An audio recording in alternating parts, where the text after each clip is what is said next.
Diablo Immortal. I feel like you really can't talk about this game unless you bring up the microtransactions first. So let's go ahead and get that out of the way, right?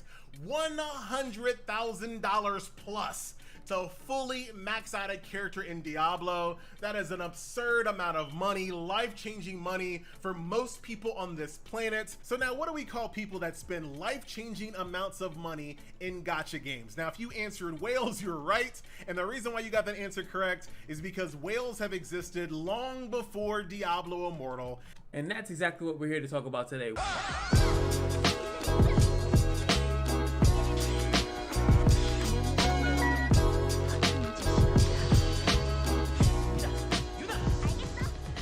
What's going on, guys? It's your boy Cash, and I never done a reaction style type of video ever in my life. I usually, create my own content to most of it, but there's sometimes when I watch a video and I'm like, I really agree with that, or I really don't. And I thought that since we're all in this gacha sphere, right? We're all in this gacha sphere. And I think it's sometimes really cool to see what other people think about certain games and things like that. Now, obviously, you guys have never seen me cover this game, Diablo Immortal, but it was all over the news, everywhere, and mostly negative. But FG3000's take on the game, I think, was really, really refreshing. And I kind of wanted to bring it up here, and I wanted to see how you guys feel about it, because this is 10 minutes into his 18-minute video, and I feel like some people might not have saw this, right? I feel like some people might not have saw this. And the first thing he just said is that whales would spend it's $100,000 to max out a character in this game.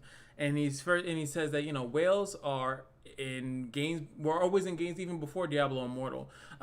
Reason why I really like this is because it's like, I feel like a lot of the times we get I don't know about confused, but we focus too much on the power of a whale. What can a whale do in a game? Even though I always feel that 9 times out of 10, you're not going to achieve, you're not going to be able to beat these people. As long as there's any type of progression that is able to be bought, any type of direct power that's able to be bought in a gacha game, in a mobile game, I feel like you have to realize that there are people that will take advantage of that, and that's kind of where it lies. I just find it super strange when people are like, but this guy can spend $100.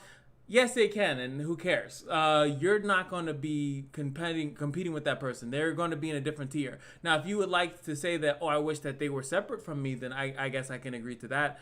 But that's honestly one of the biggest reasons why I personally never go that hard in a gacha game, because eventually you're going to come to the point where you're fighting against people that have spent more money in the game than you, or most of the time I'm free to play, so it's like, I like to play the game like a game when I want to, and not as like a job all the time. But let's go further into the video. As a person that's been covering these games for years, I've already kind of thought about how I feel about mobile games and whales, and this is my philosophy, right? This is my philosophy. You guys already know it because it exudes through all of my videos, right? Talk about it. I don't base my enjoyment of a gacha game or a mobile game against the maximum potential of a whale, right? So that's what I really like.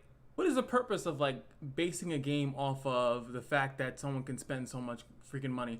Now, if you want to say that the monetization of the game is bad, then yes, you could say that the monetization is bad, but how is the actual game? Like, when you're playing it, do you feel like stuff is actually gated, and do you feel like you can't play the game because you don't spend $5, $10? And now, I'm completely fine with some people saying Diablo Immortal was like that, but based on everything that I saw from the game, from when I watched many people, including FG3000, cover it, it seemed as though you could still play the game and just kind of just fine. You might not have been able to do, like I said, some stuff is going to be gated by money, but are you able to get the most out of the game in general? And I feel like most of the time, in most gachas, that's usually the case. You might be gated from some mid-maxing nonsense or something like that, or able to get stuff more easily without having to farm for it. And there are plenty of people like YDCB that, and I like his content because he doesn't hide that he's a whale, and he shows you that even if you spend money, most of the time you don't actually get anything guaranteed. That's why I actually feel like a pay-to-play game or pay-to-win game is actually better than a pay-to-maybe win game, which a lot of games are. You pay for additional RNG. Like when you buy a gear pack out of a shop, you're paying for the chance to get good gear, but you're not actually getting good gear in comparison to actually getting good gear that you can see and it's good. So I just think that that's super weird, but he's not done. Let the man keep talking. So I base my enjoyment on the characters, the waifus, the hype collaborations, events, raids, dragons. Like, those are the things that get me excited for playing these games. At no point do I ever even consider what whales are doing on planet Saturn, right? Like, I don't even, like, that's how far away whales are to me when I'm playing these gacha games. And I know I'm not by myself in that thought process, right? You're not by yourself, bro. I'm right here with you. But honestly, I do find that really weird. Like, I've never, like, anytime I cover a game, like, I'd never base off that. Biggest example was Knights Chronicles, right? When they did involve, they literally included a pay gate. You know, we call it the costume gate, right? When they added the gate. I still enjoyed the game, even though some people had this character that was literally $20 and really did a lot of good work. But also, you were able to use them in PvE. If you had a person on your friends list that actually bought the skin, you were able to utilize it. Only time that it became an issue was PvP. And then for most of us, I feel, or a decent amount of us, PvP wasn't like the end all be all. I find that PvP was okay, like in most games, right? It's something that needs to be there, but it's not something that's like make or break for me, because most of the time I'm going through the motions. As long as the game has interesting modes. If PvP, like counter side, when PvP is its focal point, right? So they really pressure you, not pressure, but they really force you to kind of do PvP because it's like the most intricate thing. And now they added in Danger Close, which is very intricate as well. But playing against someone else's team comp and stuff like that, some games it's kind of like an add-on, and in other games it's like that's the main focus of the game. FG, continue. Like real talk, right? If you came up to me and you're like, FG, there's this brand new game out, but whales are spending so much money in it. Can you believe it? I'd be like, dude, word? Dang, for real? That's crazy, dude, for real? So is the game good? That's it. Is the game good? Like, I'm currently covering Counterside, Artery Gear, and I feel bad. I'm in Dislight. I'm feeling bad. And think about most of those games. Like, no one really cares what whales can do. I'm happy to say that the communities of those games are more concerned over what free-to-play has access to. Is the game free-to-play friendly? If it isn't, then that's more of a concern to me than it's not. But again, I know sometimes people confuse the two, that if a game is not free-to-play friendly, if a game has so much money, like you could spend too much money in it, it's pay to win, right? Super pay to win. It's not free to play friendly. But a lot of the times it's like those two aren't mutually exclusive. Sometimes the game is actually free to play, and it's perfectly fine not to spend money in the game. And you could spend a little bit if you want to. You're not going to get a crazy big advantage, but you're not going to have to break the bank to pay the game or to enjoy one or two things. And then on the opposite end, there's times where the game is like super pay to win. It really feels that way. They're unleashing certain stuff. They're adding new content into the game, and you can't, like, you're locked out of too many things for money. I think that's similar to what I've heard was happening in Ni no Kuni. Now, I don't really know too much. I mostly watched very little, just Clint Wolf on that. I want to look more into that because I know that was an issue with one of the more recent events about unable to play. I have to spend money. I have to buy this pass, and if I want to get this, this, and this, and this. But again, is it that that's too much? Can you still play the game without that? Is it something that you're getting win more stuff, or are you getting stuff that you need that is necessary? To me, that would be the equivalent of unlocking an entire mode behind a paywall. But then again, if the paywall is small, like $10, $15, $20, is that really that bad? I think that's another thing that we have to discuss as a gacha community is like, what is too much money? Especially when you look at an MMO, which they charge about what, $14, $15, $20 a month or something like that, and they get a lot out of it. Could we not inhabit that model? Is spending money shouldn't be a bad thing in these games. I think it's what you're spending your money on in the game that should be deemed whether it's good or bad, and that's a monetization thing. So keep going, FG. I'm sorry. Like, that's my thought process. So for me right now, the way that mobile gaming is, the way that gacha gaming is, the current monetization schemes that all of these companies run, Diablo Immortal monetization is barely even newsworthy to me. Like, it's not even newsworthy. Like, not only that, I feel like a lot of people drag the game because they were able to do like the maths on it. Like, if you did, it would cost you this much and this and this and this. I saw some crazy videos about Diablo Immortal, and I'm just looking at it. I'm like looking at, like, even if you're watching the game, like as I'm showing it, as FG is showing it, it looks just like Diablo. Like, And honestly, when I played Diablo 3, I played it, it wasn't on stream or anything like that. It was just like, yo, you just walk around and you smash your keyboard, doing your skills in a certain rotation. Same thing with Path of Exile. And that's pretty much the fun. I mean, that's it. I mean, yes, could they start unlocking certain stuff, or you have to use this to upgrade certain stuff like that? But again, I'm not a super professional on Diablo Immortal. I just know that it just seemed like it was getting dragged, at least unnecessarily, and not unnecessarily. That's wrong to say, but I think that it's getting dragged on monetization when a lot of other mobile games probably have similar pay monetization scales, and they're not in there as much because I think that Diablo being such a public, a more well-known franchise and stuff, people were expecting it to be something, and then they aren't accustomed to the mobile gambling aspect of it, and it caused more of an uproar. Meanwhile, I guarantee if I pop open Epic 7, Dislight, or all these other games, I could probably end up spending just equivalent money over time, right? I don't know how do they have the dailies when they're saying it's $100,000, right? Are they including all dailies, monthly, weekly packs,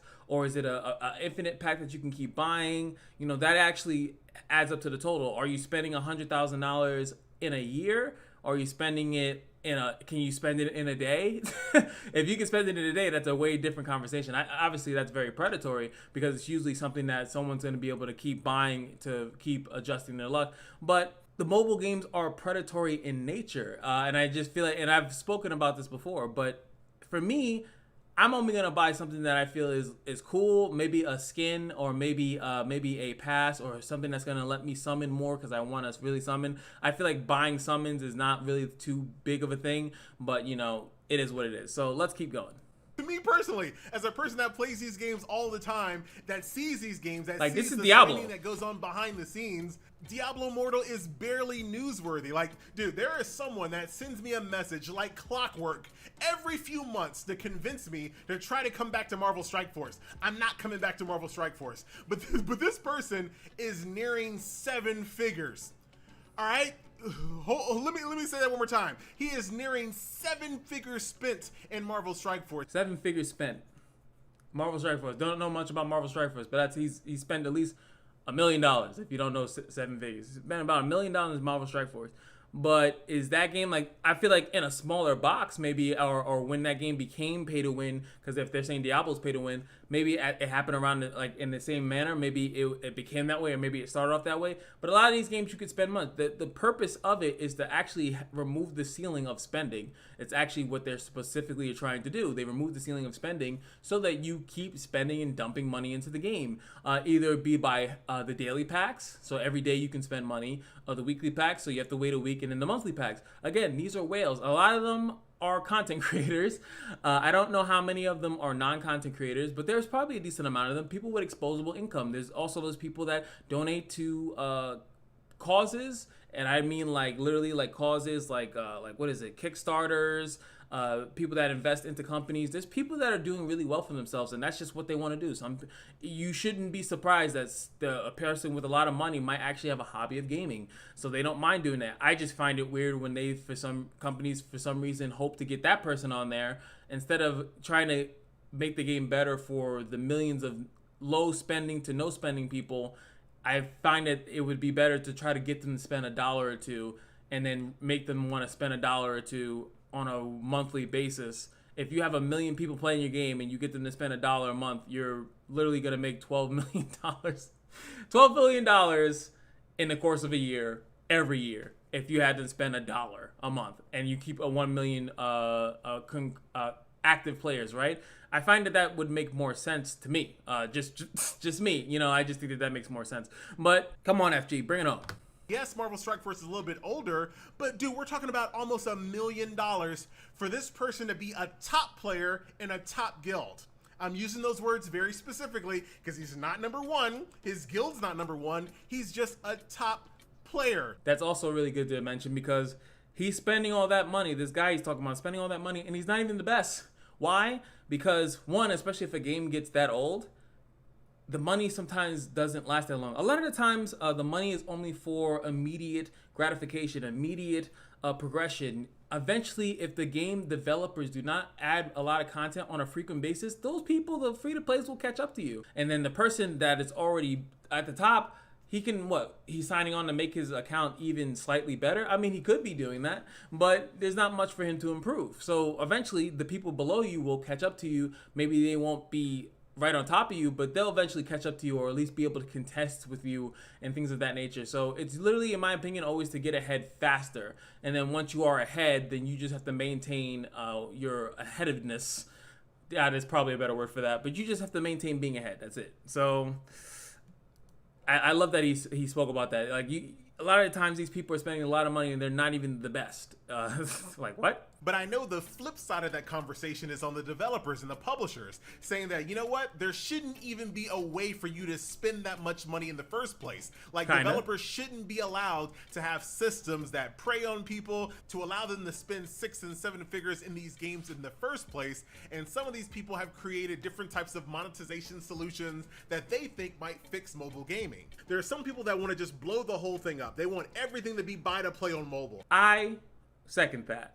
Even though as a person that aspires to make a gacha, I actually would love, I would absolutely love that every game was like buy to play. But I feel like if you do free to play, there are better ways to do it outside of the way that we currently have it now. I'd rather pay for a $20, $30 game and get everything and not have to worry about missing out on something than to buy a game that's free to play, and then I have to sometimes maybe think about, maybe I should spend 20, 30 here, and then if they might not get me the next month, but then hey, they'll get me in 2-3 months later when they drop a collab, and then damn, I'm like, there we go. Next thing you know, I have a tally. That's happened to me in League of Legends. League of Legends is probably League of Legends and Summoners War, the most like free-to-play games that I've spent money in, that I feel like my tally has gone up a lot, over time, just from spending money because I like something here and there. And again, don't think that that's necessarily a bad thing, because what he's talking about here is about business, right? So they shouldn't be allowed to get infinite income from a person, but I can literally go to BJ's and buy the entire store with the same amount of money, right? I could literally go to a store and I could spend as much money as I want, as long as they have stock, right? So it's not really the developers' fault if they create a system in which you have digital fake shit and you're willing to pay for it, and the people are willing to pay for it, and you can just keep generating it. That's why I always say, when it comes down to compensation, they should literally always be super generous with it, because it's all fake. And if there's people that's willing to pay for additional fake stamina, fake gear, stuff like that, I can also see why there's no real reason to have an upper limit to it, because it's like, well, if they're willing to pay for that, then I guess I'll just keep providing it. All I have to do is Control C, Control C, Control V, and boom, there you go, sir, right to your account. So what do you want? What do you want them to do at that point when people are willing to spend the money? Now, for me personally, the big reason why I play mobile games is for the live service aspect. We've gotten to the point now where mobile games update more than paid PC games with subscriptions, right? If you're playing a mobile game and you haven't had an event in like 1 or 2 weeks, you're like, dude, is this game dead? What's going on? But what do you want to do with mobile? Do you want to have all these games to be like World of Warcraft, where they're buy once with a monthly subscription? Well, dude, what about the people that want to juggle like 4 or 5 different mobile games? That kind of screws them over. Those people are weirdos, and me myself included. I find it weird even now playing 3 games and trying to maintenance them up, and it's annoying. And half the time I feel like skipping out, or I don't feel like playing one of them, and I'll focus down on one, but then I feel bad that I skipped out on another one. I find it that I'm waiting for the ultimate gacha. I'm waiting for the ultimate game that'll make me drop the other ones, where everything is pretty much A+, because that's what the AAA whatever games are. They're the best of the best of the best, and you just play that, and until you beat it fully, and then you put it down, and then you keep it in your closet, and you whip it out in another couple days. I kind of want a gacha like that. That's just like super freaking good. Doesn't really feel like it's tugging at you. But maybe the play cycle doesn't work that way if you do it like that. Like you just upgrade every once in a while, and you make it that people return. I don't know. Maybe that doesn't work for mobile. Now you're paying like 4 or 5 different monthly subscriptions. How about the ESO model, where you buy it once, but there's no monthly subs? Well, guess what? Those games still have microtransactions. So how do you handle the microtransactions? Do you put caps on microtransactions? Who sets the caps? Is it a cap that resets daily, weekly, monthly? Is it $1,000, $5,000, $10,000? who sets all this stuff, right? Or do you tackle the gacha? Do you completely remove gacha and loot boxes from all these games, and if you want to buy something, you have to buy it out of the shop? Well, guess what? We already ran that experiment with Lord of Heroes, and it was woefully unpopular. People were just pissed off to see characters in the shop that were $50, $60, $70, and $80, and you know what you do when you have paid characters in a shop like that with no gacha access? You absolutely destroy the free-to-play players. And that was a really good example there. So what he's speaking about was Lord of Heroes. I like that game, and they actually did have characters that you could just straight up buy. And there was a couple other characters. There was no gacha system in there, I think maybe for gear, but you literally had to buy the character or do like a special quest for the character. So it said, hey, instead of you spending randomly, and you guys have seen content creators that summon and they run out of summon currency. FG just literally dropped the video where he had to do that, right? He was doing summons in artery gear. He's trying to summon, couldn't get the character, had to go deep in the wallet. But what if the character was $10? And I spoke about this in my heroes acquisition video. How would you like to get your heroes? I think that, you know, a hero should be like $10, $15, maybe $20. Not to get one multi, but to actually get the character completely. I think that that's not too hard. And if they're releasing multiple characters at a time, release like a season's pass or collab pass and get all the characters. I think that that would make the most sense. But he's saying that a good example was from Lord of Heroes where the game wasn't unpopular. But I feel like that's not disingenuous, but we also got to remember that Lord of Heroes came out and it was like super anti-emulator, which a lot of us play our gachas on emulator. I'm doing that right now, and you had to purely pay it on the phone, and I feel like that just for me is annoying because I don't like to kind of hook up my phone to my computer like that. I rather just play it through emulator. So I think that like hurt the game a lot. And then later down the line they unleashed it to emulators, and they were like, hey, we want you we want you guys to play. And I think that they woefully underestimated how many people play on emulators. So yeah, that was that. But I do understand what he's saying here.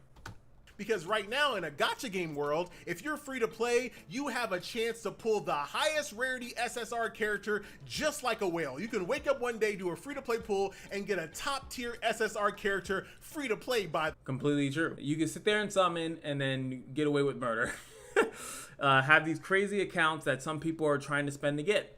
And that is the inherent balance of RNG and randomness or loot boxes in these games where, yes, someone can, even if he wanted this, even if a person wanted to spend money, they can't guarantee it unless it's obviously a pitied banner or something like that.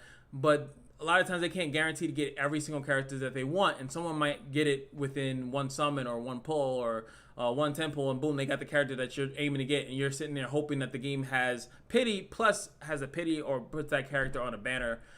So that is true. Can't deny that. The whole reason why the meme exists, free to play by the way, is because free to play players seem to have fantastic luck when it comes to pulling high quality characters. Now, if you make characters paid only in the shop, how do free to play players get the $40 character out of the shop? They don't. So they completely get demolished in that system. This is a long conversation, and I can go on this forever. I wish he did. But honestly, like I do think that I love this conversation that he decided to have. It's on, like I said, it's 10 minutes in. I did a way longer video on it because I always like to talk a lot. But I honestly loved that he talked about it because a lot of the times gacha creators, they literally only talk about the game that they're covering at the moment, right? And how that game's doing, good or bad or something like that. But a lot of times we don't just talk about gacha as a whole. And that's something that I specifically am trying to do. Just talk about gacha as a whole. Like so we can have these discussions so that when we do come across a game, it's like, well, you know, what are we expecting from this game to be? And things of that nature. And I liked it. I love that he did it. If you guys want to check this video out, let me backspace out of it. This is his mobile gaming tier list, June. Hold on, I don't even know if you guys can see it. Yes, you guys can see it. June 2022, Gacha Heroes, Collectors, MMOs, RPGs. I love this video, and boom, let me leave the like as well. But I really like the discussion that he had in the middle of the video. It just really was like, wow, that's really nice that, you know, someone, especially a well-established gacha creator, is speaking on stuff like this that, you know, you usually don't have to hear him say it unless he was specifically talking about a specific game. So that's going to be it for me. Hope you guys enjoy it. If you guys want me to do more videos of this style, reacting to certain people talking to me about certain stuff of a gacha, whether I agree or disagree with it, let me know in the comment section below if you somehow made it this far in the video. But yeah, that's going to be it for me, and I'll see you guys in the next one.